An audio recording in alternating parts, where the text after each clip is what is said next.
Hi, my name is Quinn, and today I'm going to be reading a book to you. A fun fact about me is I really like to surf. What's a fun fact about you?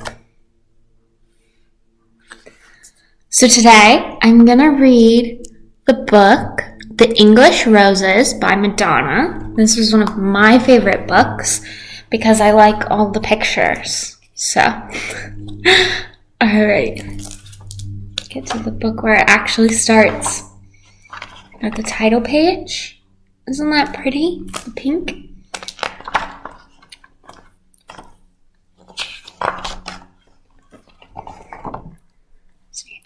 Have you ever heard of the English roses? Here's what they are not. A box of chocolates, a football team, or flowers growing in a garden. What they are is 4 little girls named Nicole, Amy, Charlotte, and Grace. Here are some things you should know about them. They go to the same school and live in the same neighborhood. They play the same games, read the same books, and like the same boys. They have picnics in the summer and ice skating parties in the winter. They are practically glued to each other at the hip. Have you guys ever gone ice skating? Or do you like picnics? I like to ice skate. I think it's really fun. And most of all, they love to dance. Look at that, all the dance moves that they're doing. Do you guys have a cool dance move? I can't dance, so I wouldn't know for me, but I bet you guys can dance. It all sounds so perfectly fun and nice, and in many ways it was. But there was only one problem. They were all just a little bit jealous of another girl in the neighborhood. Her name was Bina, and here are some things you should know about her. She was very, very beautiful. She had long, silky hair and skin like milk and honey, and she was always kind to people. She was special, but she was sad because even though she was the most beautiful girl anyone had ever seen, she was very lonely. She had no friends, and everywhere she went, she was alone. That's sad. By now, you're probably wondering what's the big deal? If she was so nice, why didn't the English roses invite her over for tea? Listen, I already told you why. Because they were a little jealous. Well, maybe more than a little jealous. Haven't you ever been green with envy? Have you guys ever been green like this? Or felt like you were about to explode if you didn't get what somebody else had? If you say no, you're telling a big, fat fib. And I'm going to tell your mother. Now stop interrupting me. But look how green they all are. And even their teapot is green. You see, the English roses wanted to be friendly, and they knew that Bina was lonely, but they could not bring themselves to be nice to her, because everywhere they went, this is what they heard. What a beauty she is. She shines like a star. That Bina is something else. When Nicole and Amy and Charlotte and Grace heard people speak this way about Bina, they always felt like they were going to be sick. This is what they would say. How could anyone be so perfect? No one ever says that about us. It's not fair to have so much. Let's pretend we don't see her when she walks by. Let's push her into the lake. And that's what they did. No, silly, not the lake part. The pretending not to see her part. So time went on, and the English roses continued to have fun with each other while Bina remained alone. Isn't that mean? They just let her be all alone. You guys wouldn't do that, right? One night, when all the girls were having a sleepover party at Nicole's house, her mother peeked her head around the corner and said, "Do you mind if I come in and have a chat with all of you?" "Don't worry, Mom. We're going to bed soon," said Nicole. "Just let us finish our pillow fight." "That's not why I came in here," said her mother replied. "I wanted to talk to you about Bina. She lives down the street. She goes to your school. She likes to do all the same things you do, and yet you never invite her over or make any effort to be friendly with her." There was a very long pause. The English roses looked around the room at one another. Amy was the first to speak. "She thinks she's God's gift to creation just because she's beautiful." "Yeah, why would we invite her over? She gets enough attention already," Charlotte joined in. "It's not that we don't like her," said Nicole. "It's just that she's probably stuck up. Most pretty girls usually are." Nicole's mother thought about this for a moment and then said, "I think you girls are being unfair. She looks like she could really use some friends. And you haven't had a conversation with her. How do you know what kind of person she is? How would you like it if people decided whether they were going to be nice to you based on the way you looked?" The girls knew she had a point, but they didn't want to say it. Suddenly, they didn't feel like having a pillow fight. "Please think about what I've said." And Nicole's mother, and she stood up and kissed them all goodnight. When the mother was gone, Nicole turned out the light, and the girls lay awake in the dark for quite a while, thinking about what Nicole's mother had said. No one said a word, and eventually they fell fast asleep. And while they were sleeping, they each had the same dream. I wonder what they dreamed about. Here's what they dreamed. All four of them were having a picnic in the park, complaining, as usual, about how beautiful Bina was, and how she got too much attention, and how unfair that was for them, when suddenly a fairy godmother appeared. She was short and plump and very jolly looking. Listen, why am I telling you this? Don't you know what a fairy godmother looks like?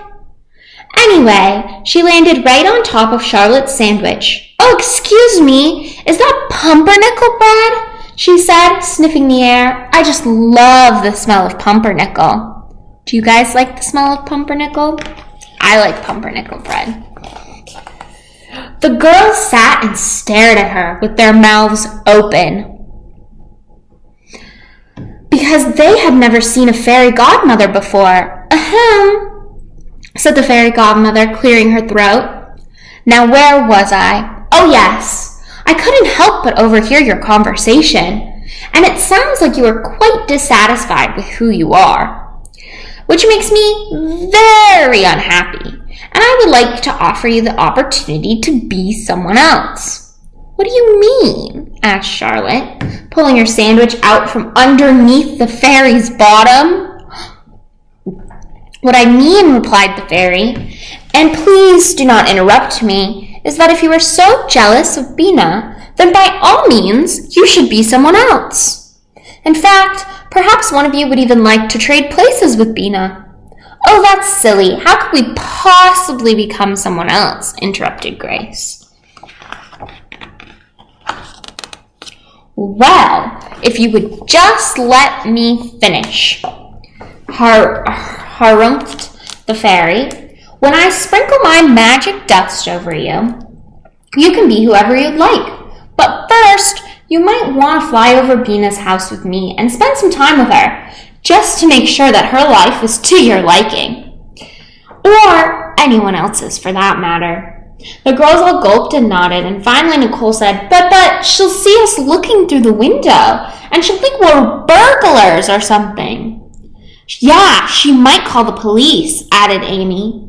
"Oh, nonsense," scoffed the fairy, nibbling on Charlotte's chocolate chip cookie. "When I sprinkle you with magic fairy dust, you'll be invisible, and you can go wherever you want to go, and no one will see you." Wouldn't that be cool to be invisible with some fairy dust? The girls just sat there speechless, which didn't happen very often, I can assure you. Well, don't just sit there stuffing your faces, tutted the fairy, stuffing her face. My time is very valuable, she said. The girls leaned forward and whispered quietly for a moment. They decided that even though the fairy took their cookies without asking, she seemed rather harmless. Anyway, they couldn't turn down the chance to spy on Bina without her knowing they were there, so they asked to be sprinkled with fairy dust, and they flew off to Bina's house. Look, they're all flying.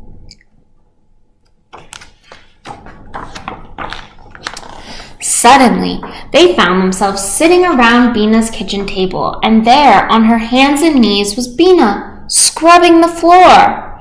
Sweat was dripping from her forehead, and she looked very tired. All at once, her father came into the room and said, "It's getting late, Bina.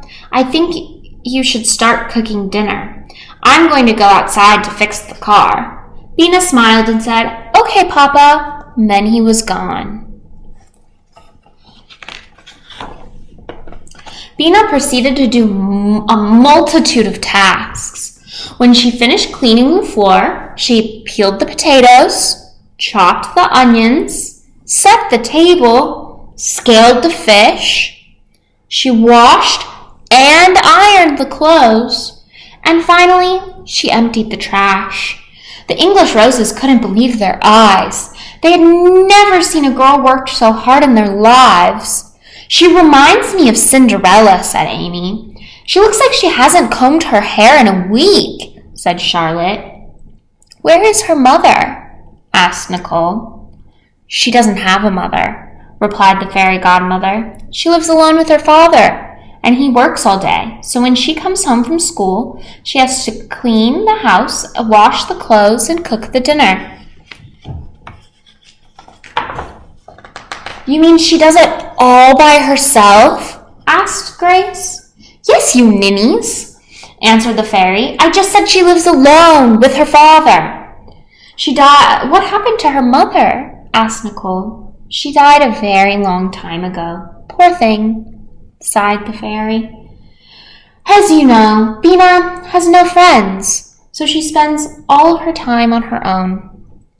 "Well, come along then, girls. Would you like to see what her bedroom looks like?" The English roses all stood up to go, but they felt bad about leaving Bina behind all by herself to do so much work. "Oh, don't dawdle, ladies. I've got places to go and people to meet," said the fairy impatiently. So off they went to see if Bina's room was to their liking.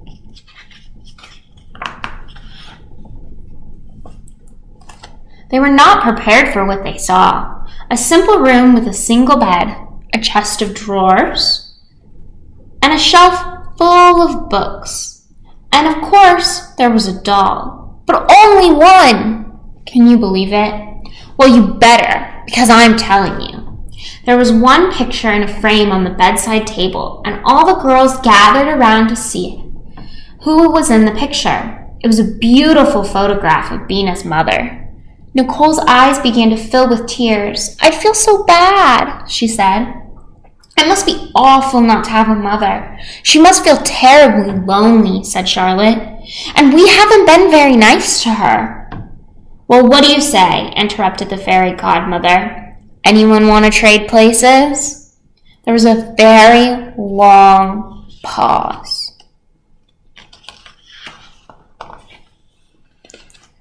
The English roses looked at one another. It was so quiet, you could hear a pin drop. "I think we've made a terrible mistake," says Grace. "I can't imagine living without my mom." "I don't want to do so many chores," said Amy, "and I don't know the first thing about cooking." "Well, is there anyone else you'd like to be?" asked the fairy godmother. "Perhaps in another neighborhood, another city, or even another country. I'm sure I could arrange that for you." "Please, just let us go home to our own cozy beds and our families whom we love," begged Nicole. "Yes, we want to go home," cried the rest of the girls. "Suit yourself," said the fairy. "But in the future, You might think twice before grumbling that someone else has a better life than you. As I said before, I'm a very busy woman." In the blink of an eye, the English roses were back in bed, fast asleep. When morning came, the girls awoke, relieved to find they were still themselves. They told one another about their dream, and they promised each other that from that day on, they would be kinder to Bina. And they would stop complaining about their own lives. Look, they're doing a pinky promise. First, they invited Bina to a tea party. Then they started walking to school with her. And not long after, they were doing homework together. Bina even taught them how to bake an apple pie. They soon found that she was very likable indeed. They grew to love her like a sister, and often went to her house to help her with the chores. Look, there's them in the pie they made, and at their tea party. Time went by, and soon, everywhere the English roses went, Bina went with them. And if you're not going to believe this, but people in the neighborhood started talking about them. And this is what they said. "Those English roses are so special. What beautiful girls. They'll grow up to be incredible women one day." Look, you can see them all playing together. And you know what? They did. If you don't believe me then, go and find out for yourself. I didn't make it up. The end.